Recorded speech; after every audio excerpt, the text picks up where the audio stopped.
नमस्कार साथियों, स्वागत है आपका अपनी YouTube चैनल भाषा निकेतन में। साथियों, हम बात करेंगे हिंदी साहित्य का सरल एवं संक्षिप्त इतिहास। यह पुस्तक साथियों हम पढ़ रहे हैं। लेखक हैं आपके मनोज कुमार मिश्रा जी, और यह पुस्तक आपकी JRF नेट सेट कॉलेज प्रवक्ता स्कूल व्याख्याता इत्यादि सभी जो भी परीक्षाएं हैं उनके लिए उपयोगी है। तो साथियों, हम देखिएगा अभी जो भी हमारे इतिहास ग्रंथकार हैं उनके बारे में पढ़ रहे हैं। तो साथियों, हम अभी इससे पूर्व वाली वीडियो में आचार्य रामचंद्र शुक्ल को पढ़ लिए। अब हम अन्य प्रसिद्ध इतिहासकार एवं उनका काल विभाजन देखेंगे। तो अब हम बात करेंगे हजारी प्रसाद द्विवेदी जी की। तो चलिएगा देखते हैं। आचार्य हजारी प्रसाद द्विवेदी का जन्म जो है 1907 में, जन्म स्थान इनका ग्राम छपरा, जिला बलिया, उत्तर प्रदेश, ठीक है। और मृत्युकाल इनका 19 मई 1979। प्रमुख रचनाएं इनकी हिंदी साहित्य की भूमिका 1940 ईस्वी का है, और हिंदी साहित्य का आदिकाल 1952 का है, और हिंदी साहित्य उद्भव एवं विकास 1952। माने इन्होंने हिंदी साहित्य पर 3 ग्रंथ लिखे हैं, 1940 में, 1952 और 1952 में दूसरा आपका। तो इस तरीके से 3 कौन कौन सी रचनाएं? हिंदी साहित्य की भूमिका, हिंदी साहित्य का आदिकाल और हिंदी साहित्य उद्भव एवं विकास। काल विभाजन आचार्य द्विवेदी के द्वारा भी शुक्ल के काल वर्गीकरण में थोड़ा सा फेरबदल करते हुए इन्हें हिंदी साहित्य इतिहास को निम्न 4 कालखंडों में वर्गीकृत किया है।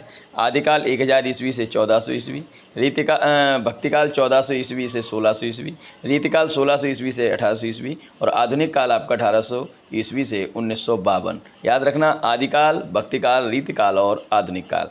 1000 से 1400, 1400 से 1600, 1600 से 1800 और 1800 से 1952। तो इस तरीके से इन्होंने 4 भागों में बांटा। विशेष तथ्य इसके क्या हैं वो हम देख लेते हैं। आचार्य हजारी प्रसाद द्विवेदी आचार्य शुक्ल के सबसे बड़े आलोचक माने जाते हैं।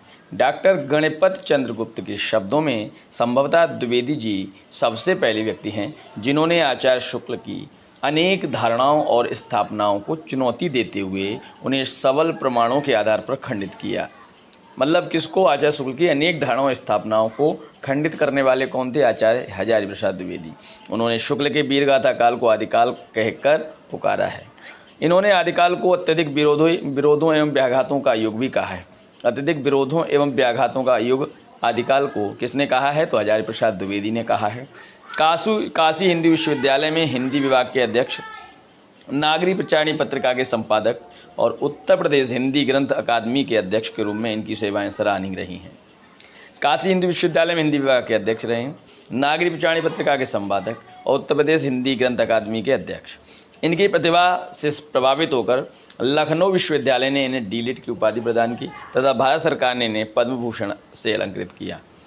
प्रसिद्ध कथन इनके देखिए, भारत का लोकनायक भी हो सकता है जो समन्वय करे। भारत का लोकनायक वही हो सकता है जो समन्वय करे। एक कथन आपका किसका था? हजारी प्रसाद द्विवेदी का, तुलसीदास जी की समन्वय भावना पर। अब देखिए प्राप्त सम्मान इनके, पहला आपका 1962 में बंग साहित्य अकादमी द्वारा टैगोर सम्मान, 1973 में साहित्य अकादमी पुरस्कार आलोक पर्व निबंध संग्रह के लिए। इन्होंने अब्रंज भाषा के कवि अब्दुल रहमान को हिंदी का पहला कवि माना है। अब्रंज भाषा के पहला कवि किसको माना है? अब्दुल रहमान को। ये गाथा को प्राकृत एवं दोहे को अभ्रंश का मुख्य छंद मानने वाले इतिहासकार भी माने जाते हैं। गाथा को प्राकृत का और दोहे को अभ्रंश का मुख्य छंद। डॉक्टर नगेंद्र के बारे में हम पढ़ेंगे तो इनका जन्मकाल 1915 एवं मृत्युकाल आपका कहें तो 27 अक्टूबर 1999 है। रचनाएं इनका देखिए, हिंदी साहित्य का इतिहास 1973 और रीत काव्य की भूमिका, ये 2 इनके साहित्य ग्रंथ हैं। रीत काव्य की भूमिका और हिंदी साहित्य का इतिहास 1973 से। अब देखिए काल विभाजन की बात करें तो इन्होंने इस तरीके से काल विभाजन किया है। इनके द्वारा भी संपूर्ण हिंदी साहित्य इतिहास को 4 प्रधान कालखंडों में बांटा है।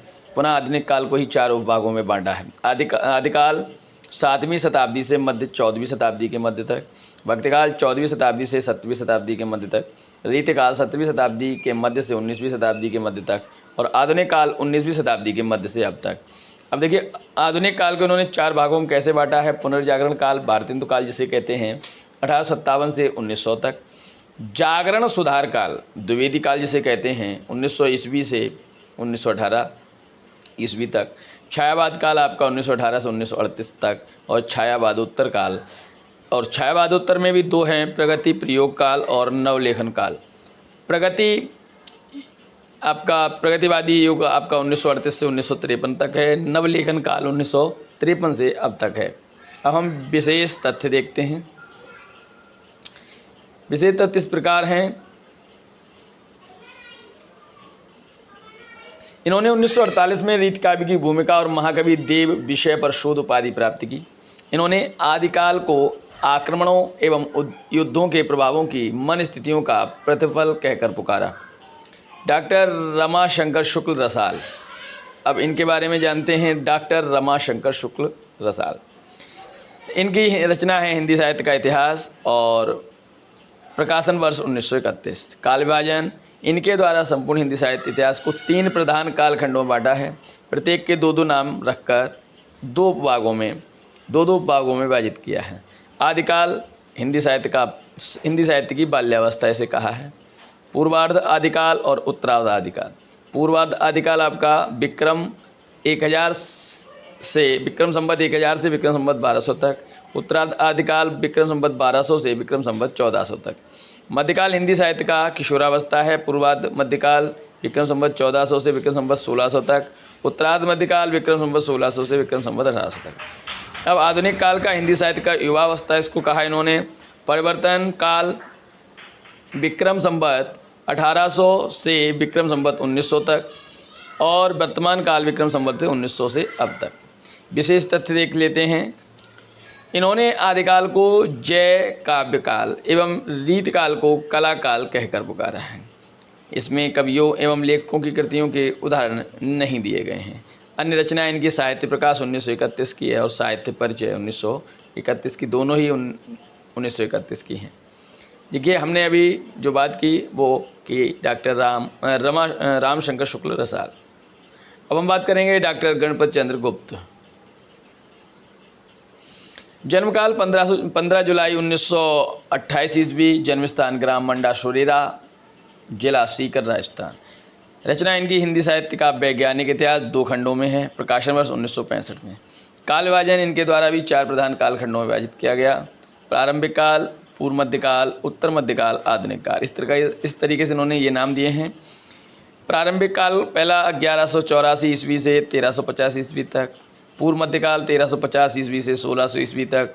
उत्तर मध्यकाल 1600 ईस्वी से 1857 ईस्वी तक और आधुनिक काल आपका 1857 ईस्वी से अब तक। विशेष तथ्य देख लेते हैं। विशेष तथ्य इस प्रकार हैं। इनके द्वारा भक्तिकालीन साहित्य पूर्व मध्यकाल को 3 श्रेणियों में वर्गीकृत किया है। धर्माश्रित काव्य, राज्याश्रित काव्य, लोकाश्रित काव्य। ये जैन कवि शालिवद्ध सूरी को हिंदी साहित्य का पहला कवि मानते हैं। विशेष उपलब्धियां, हिंदी काव्य में श्रृंगार परंपरा और महाकवि बिहारी विषय पर PhD 1959 में इन्होंने की है। साहित्य विज्ञान, साहित्य का वैज्ञानिक विवेचन विषय पर D.Litt 1965। हिमाचल प्रदेश विश्वविद्यालय में कुरुक्षेत्र विश्वविद्यालय में कुलपति रहे। अन्य प्रसिद्ध प्रकाशक ग्रंथ इस प्रकार हैं। रस सिद्धांत का पुनर्विवेचन 1971। महादेवी नया मूल्यांकन, भारतीय एवं पाश्चात्य काव्य सिद्धांत, हिंदी साहित्य का विकास और आदिकाल की प्रमाणिक रचनाएं। अब हम बात करेंगे इतिहासकार, आपके साहित्य इतिहासकार आपके बाबू श्याम सुंदर दास। इनकी रचना हिंदी कोविद रत्नमाला 1909 ईस्वी से 1914 ईस्वी तक है और हिंदी भाषा और साहित्य 1920 ईस्वी का है। काल विभाजन, आदि युग, पूर्व मध्य युग, उत्तर मध्य युग और आधुनिक युग। आदि युग को वीरगाथा काल, भक्ति काल, रीति काल और नवीन विकास काल कहा है। आदि युग आपका विक्रम संवत 1050 से विक्रम संवत 1400 तक है। पूर्व मध्य युग विक्रम संवत 1400 से विक्रम संवत 1700 तक है। उत्तर मध्य युग 1700 विक्रम संवत से 1900 तक और आधुनिक युग आपका विक्रम संवत 1900 से अब तक। अब हम आदर्श काल विभाजन की बात करेंगे तो देखिएगा, पूर्वोक्त वर्गीकरण के आधार पर सारांशतः हिंदी साहित्य के संपूर्ण इतिहास को निम्नानुसार वर्गीकृत किया जा सकता है। आदिकाल 1000 ईस्वी से 1350 ईस्वी, भक्तिकाल 1350 ईस्वी से 1650 ईस्वी, रीतिकाल 1650 ईस्वी से 1850 ईस्वी तक और आधुनिक काल आपका 1850 से अब तक। अब देखिए, आधुनिक काल को इन्होंने इस तरीके से बांटा। पुनर्जागरण काल, भारतीय हिंदी युग 1850 से 1900 ईस्वी तक। जागरण सुधार काल द्विवेदी युग को माना है 1900 से 1920 ईस्वी तक। छायावाद काल प्रसाद पंत निराला युग कहते हैं 1920 ईस्वी से 1936 ईस्वी तक। प्रगतिवाद काल साम्यवादी युग कहते हैं 1936 से 1943 ईस्वी तक। प्रयोगवाद काल तार सप्तक अज्ञेय युग 1943 ईस्वी से 1953 ईस्वी तक। नवलेखन काल आपका नई कविता युग 1953 से अब तक। तो इस प्रकार से बांटा है। और देखें अन्य इतिहासकार एवं उनकी रचनाएं। देखिए डॉक्टर नलिन बिलोचन शर्मा की है हिंदी साहित्य का इतिहास दर्शन। डॉक्टर लक्ष्मी सागर भाषणे आधुनिक हिंदी साहित्य 1941। डॉक्टर श्री कृष्णलाल आधुनिक हिंदी साहित्य का विकास 1942। डॉक्टर धीरेन्द्र वर्मा हिंदी साहित्य और डॉक्टर भगीरथ मिश्र हिंदी काव्य शास्त्र का इतिहास। ये पुस्तकें भी बहुत ही महत्वपूर्ण हैं। चलिए देखते हैं साहित्य विज्ञान साहित्य का वैज्ञानिक विवेचन विषय पर डीलिट 1965 ईस्वी में हिमाचल प्रदेश के विक्रमपुर क्षेत्र में कुलपति रहे। तो ये आपका शायद दोबारा साथी आ गया है, इस पे हम माफ़ करें, ये तो हम आपका हो गया है। अब हम बात करेंगे अगले और रचनाकार हैं, ये पढ़ लिए। अब देखिए डॉक्टर टीकम सिंह तोमर हिंदी वीर काव्य। डॉक्टर रामस्वरूप चतुर्वेदी हिंदी साहित्य और संवेदना का विकास। डॉक्टर माता प्रसाद गुप्त हिंदी पुस्तक साहित्य आधुनिक साहित्य संपत्ति का बीजक 1945। देखिए साथियों, ये आपको PDF प्राप्त अगर करनी है, ये हमारा तीसरा वीडियो है आपका मनोज मिश्रा जी की पुस्तक से। तो 2 PDF आपको हमारे टेलीग्राम चैनल जिसका लिंक आपको हम डिस्क्रिप्शन में दे देते हैं, वहाँ जाके आप वो 2 PDF लेंगे। इसके बाद आपको इस वीडियो को देख लें, उसको भी PDF आपको तुरंत आपको हम दे देंगे। ठीक है, चलिए हम आगे पहले इसमें बताते हैं। डॉक्टर माता प्रसाद गुप्त हिंदी पुस्तक साहित्य आधुनिक साहित्य संपत्ति का बीजक 1945। मोतीलाल मेनारिया राजस्थानी साहित्य की रूपरेखा 1939। विश्वनाथ प्रसाद मिश्र हिंदी साहित्य का अतीत। ब्रजरत्न दास खड़ी बोली हिंदी साहित्य का इतिहास 1941। प्रभुदयाल मीतल चैतन्य संप्रदाय उसका साहित्य। परशुराम चतुर्वेदी उत्तरी भारत की संत परंपरा। पंडित रामनिवास त्रिपाठी कविता कौमुदी 2 भागों में है। प्रथम भाग आपका 1917 ईस्वी में, द्वितीय भाग आपका 1926 ईस्वी में। कुल 38 कवि हैं, 138 सॉरी। डॉक्टर विजयेंद्र स्नातक राधा वल्लभ संप्रदाय सिद्धांत और साहित्य पुस्तक है इनकी। श्री चंद्रकांत बाली पंजाब प्रांतीय हिंदी साहित्य का इतिहास। मोतीलाल मेनारिया राजस्थानी भाषा और साहित्य। मोतीलाल मेनारिया राजस्थानी पिंगल साहित्य। डॉक्टर सियाराम तिवारी मध्यकालीन खंड काव्य। सूर्यकांत शास्त्री हिंदी साहित्य का विवेचनात्मक इतिहास 1930।